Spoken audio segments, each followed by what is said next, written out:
هلا والله، شلونكم؟ شخباركم؟ عساكم بخير وصحة وسلامة. طبعا ايش قد يعني مسافرة وشايفة برد، بس مستحيل مثل برد العراق. برد العراق من يطب يحلف عليك يمين، يعني اذا ما يمرضك ما يطلع وانت سليم، مستحيل. ليش؟ شنو سببها؟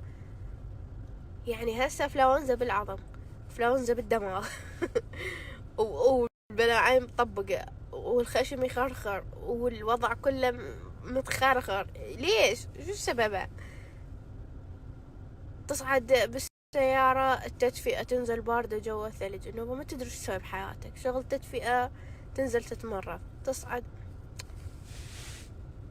لو ما بسبع وش لابسة، يعني كل هاللبس هذا واتمرض، يعني ليش؟ بس انا اقول لكم والله البارحة لعب علينا نوبة، لا شفنا ثلج، لا لعبنا بالثلج، كل شي ما شفنا بحياتنا، مستحيل. ما اقدر اتخطى البارحة اللي صار بينا. والله البارحة من قامت تتهزهز هاي بينا فوق بالجو، يمو اني احكي لكم الصدق، خفت اكثر من حسام، الله وكيلكم محمد كفيكم.